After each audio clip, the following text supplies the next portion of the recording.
Hey, how's it going, guys? This is Proxy. Today I'm just gonna be messing around with a bunch of different stuff. Basically, what we're gonna start off with is trigger elements. This is something that's not really documented, so I figured we'd go ahead and try starting off with something like that. So here we go. First, I'm gonna make sure I have everything wiped out of there. Okay. Alright, this first one we're gonna do. I think I'll start off with this one. Now, a trigger element, basically. See how I'm starting off with this. Right, let's look here. Let's put has prefix. What about 1, 2, 3? Right? Okay. Now let's look at this just a little bit. This is what we call a trigger element. This allows you to set up some content inside of the trigger. It also allows for a little bit more advanced options, more customization inside of Echo. Basically what we're going to do here and what this is telling us is if somebody types 1, 2, 3 at the beginning of their message, let's have Echo respond. So let's be like, what's up, user? Okay. Now let's check that out. So if I type in 1, 2, 4, hello, nothing, not a thing. Or like 1, 2, 5, hello, not a word. 1, 2, 3, hello. There you go. It could also be like 1, 2, 3, ABC, blah blah blah blah blah. Does not matter. As long as your sentence starts with 1, 2, 3, it's gonna pop up. Okay, now that was has prefix, just to give you guys a second to check that out. Has prefix, trigger element. Brand new, but at the same time very old. Okay. Now, let's do the same thing, but for the ending of somebody's sentence. And this is what we call has suffix. Okay, so basically this means we're looking for something at the end of a sentence. It has to be the very last text, so let's figure out what we want to put. I say let's do a question mark, right?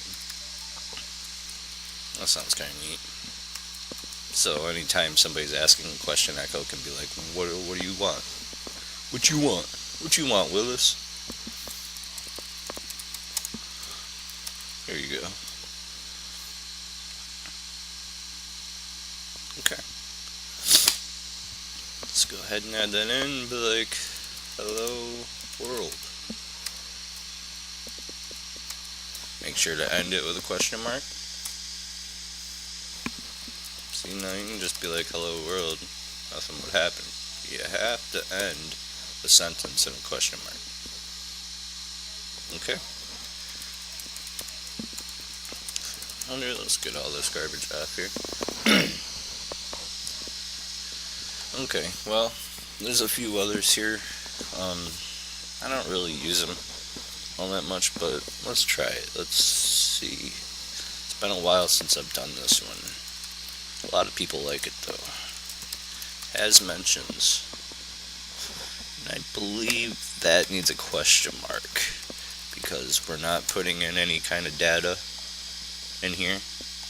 So that means all trigger elements without any kind of self-placed data should end with a question mark.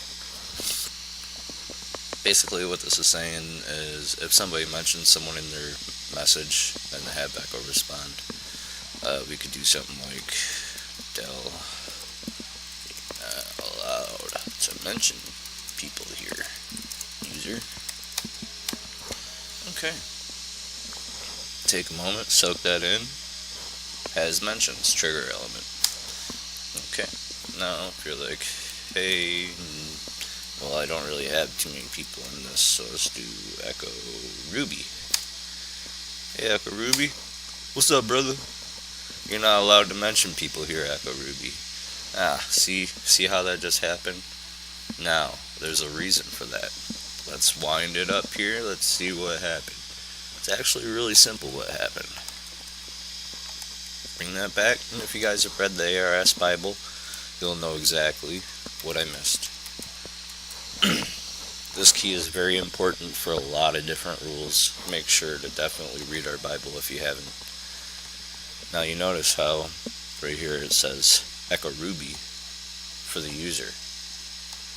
Well, that's who we just mentioned. You don't want them talking about the person who you just mentioned, so you put in this mentions key. Minus. There's a dash right there. Dash mentions. This is basically telling you that if there is a mention, for all of Echo's ARS code, to ignore it. Okay, so hello, Echo Ruby. There we go. You're not allowed to mention people here. Proxy. That is correct. See, no longer going towards the person that you mentioned. It's going towards the person that typed out the command to begin with.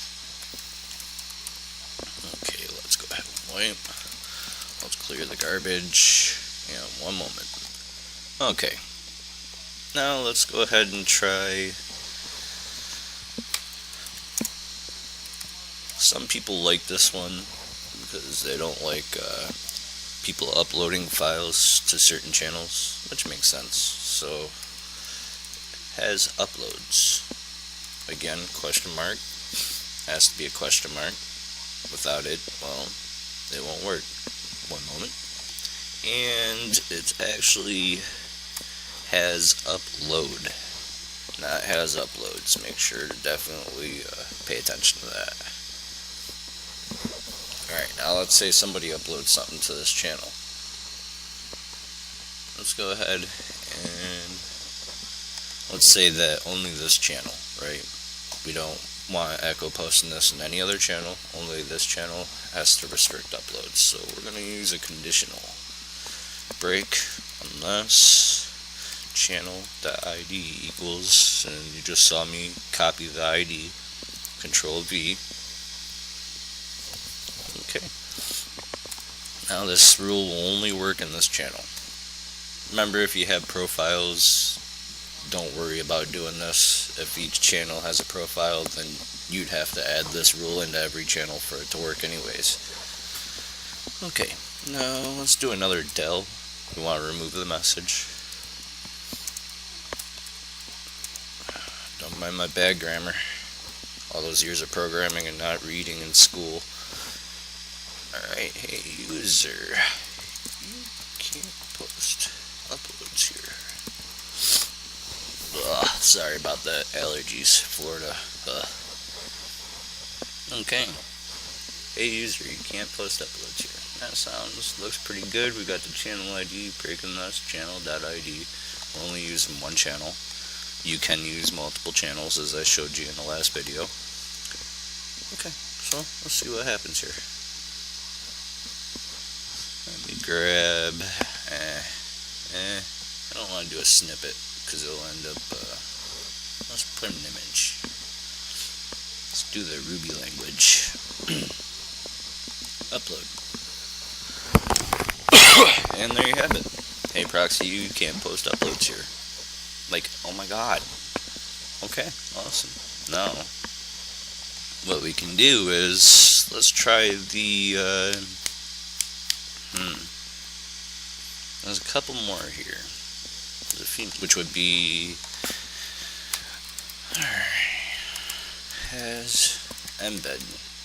Some people don't want embeds inside of channels, so let's do this, and let's make it so it only works with this channel. Yay.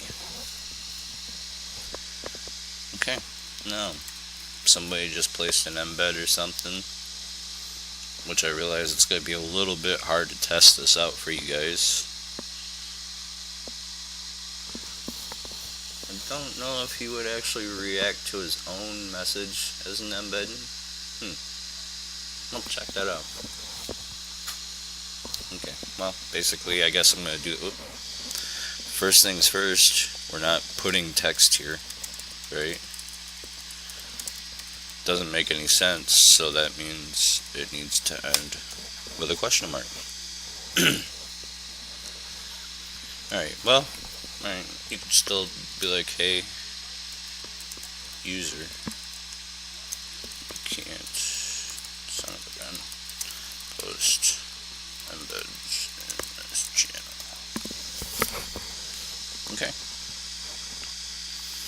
I don't think this is going to work because Echo is designed to ignore bots, so I actually won't be able to show you this right now. I don't have my self bot running to be able to post embeds, but just to give you guys the idea, that is what you need.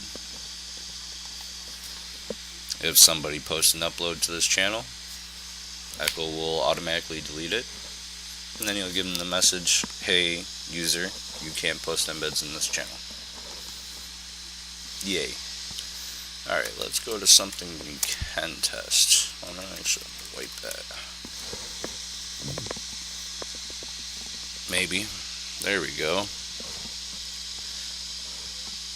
Alright, now let's try another one. I haven't actually done this one myself, but I know some people that do use it, so it does work. It's the trigger element, all caps. You get those people, you know what I mean? It happens. It's like they hit the caps lock button and they forget through the entire message, right? Or they're just doing it on purpose. Well, this can help you. You can be like, Dell, hey, user, why are you yelling at us? Right? Kind of sounds neat. Alright, here we go. Let's check it out.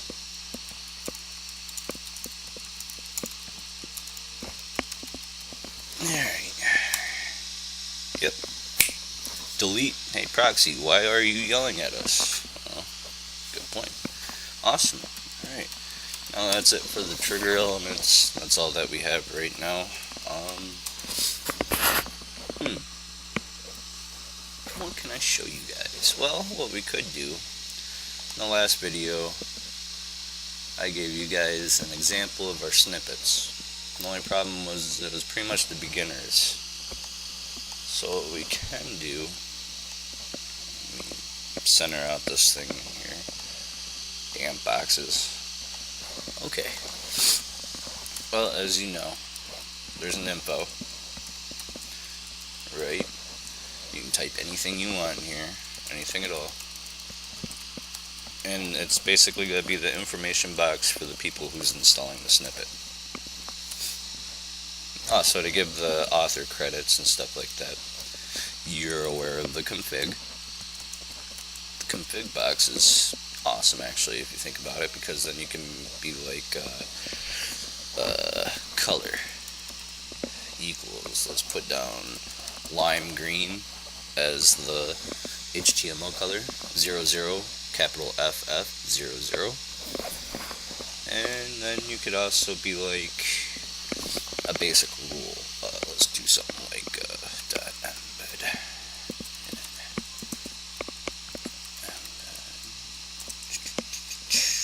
Title, blah, color. Now, see how we have colors, the variable up here is what they're called. Each one of these are a variable, and this is its value. This only works inside of the snippet. You can sit here, $, color. Alright. Okay, now, let's go ahead and put in the description. Let's do a rand user, rand roll. That should work. That should work. Pretty sure I updated it. Yeah, let's just keep it at that. Okay. Now,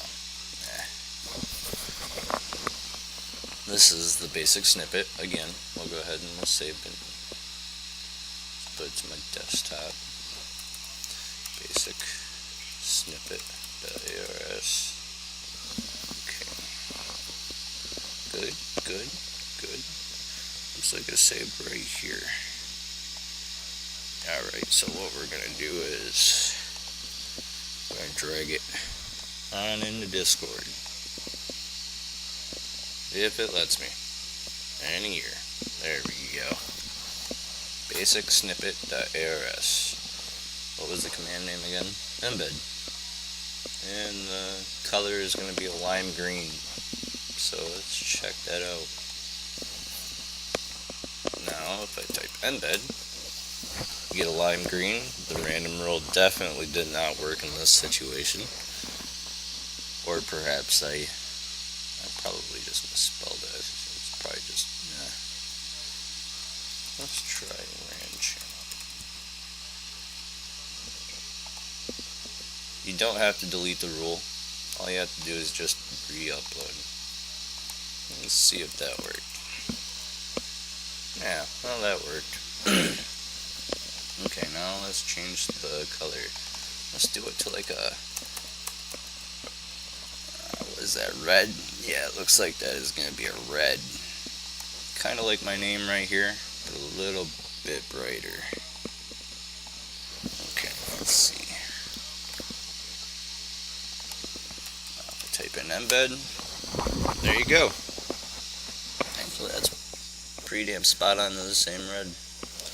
Okay, so now you've got an idea of what you can do with the config and how this actually helps out, because if you load up something like my old snippet, oops, that's the database, I don't even know if I have the snippet, but my old snippets for like Dragon Wars or some of the games that we get involved in that literally have over 15,000 lines, it gets pretty crazy. So say if you have to change one database for all the commands inside of that, well, that's going to be a little tedious.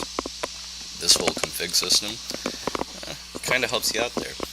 Makes it to where you can just add in your variable everywhere you need it to be, and you can switch it on whenever you need it. Switch right here, and it switches for all.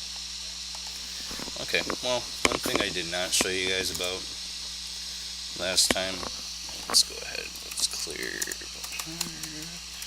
wait auto, and I also want to look at our databases.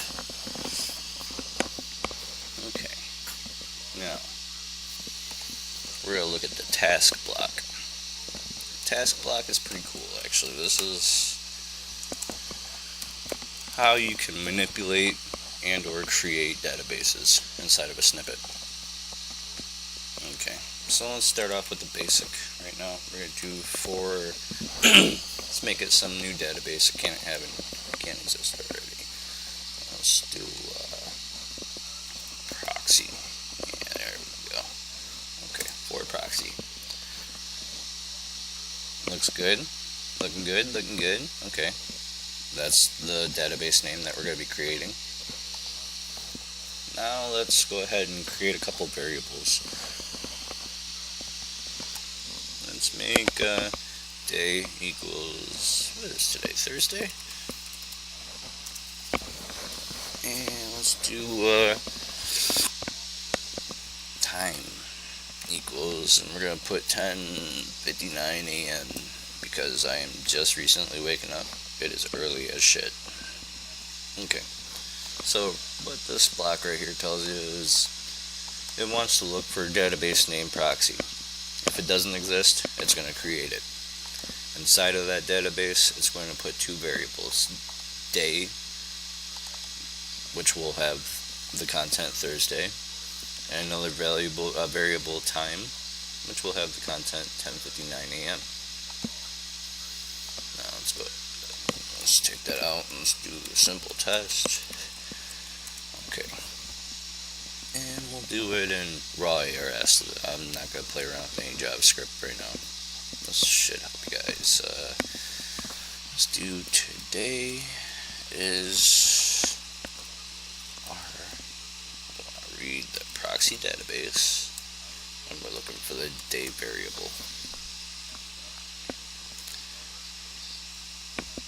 And the time was, this is no longer proxy time. Okay,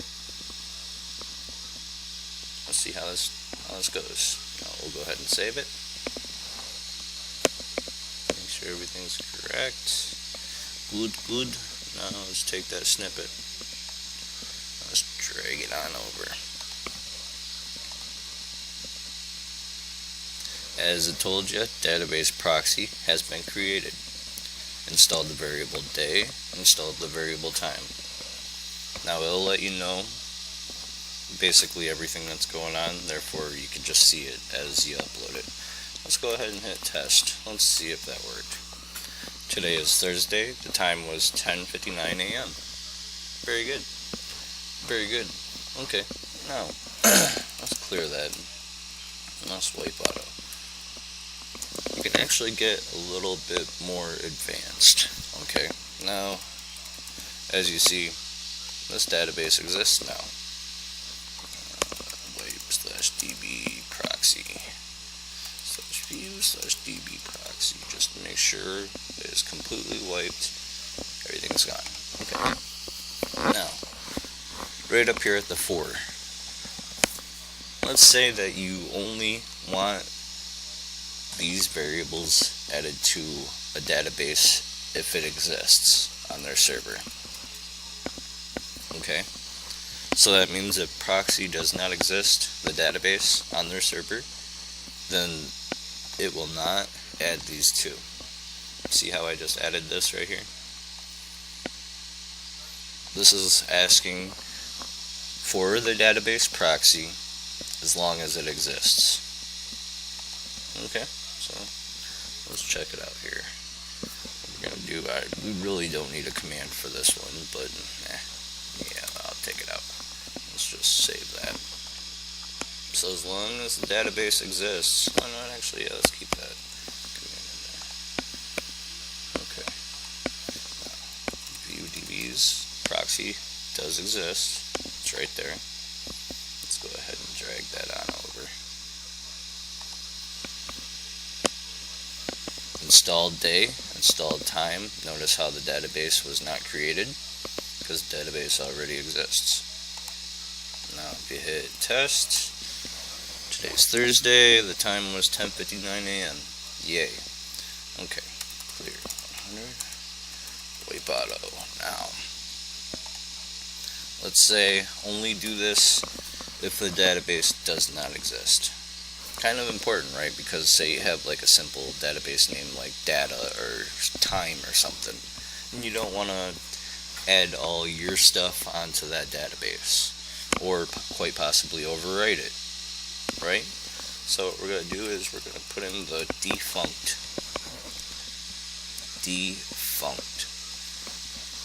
What that's basically saying is to install proxy if the database doesn't exist, and also install day and time, the variables inside, right? We'll go ahead and take this out because this shouldn't work. We should not get anything at all because the database already exists. What I'm going to do is let's database proxy just to make sure DB proxy. Okay, nothing in there, but it does exist, correct? So that means once we upload this, it won't add the proxy database nor any of the variables because it doesn't exist, or it exists, and this script wants to make sure that it doesn't exist. Notice how there's nothing? Nothing. View DB proxy. Database file is empty. Perfect. So it will not add this entire block if proxy exists because it's looking to make sure it doesn't exist, and then it'll add. Kind of neat, huh?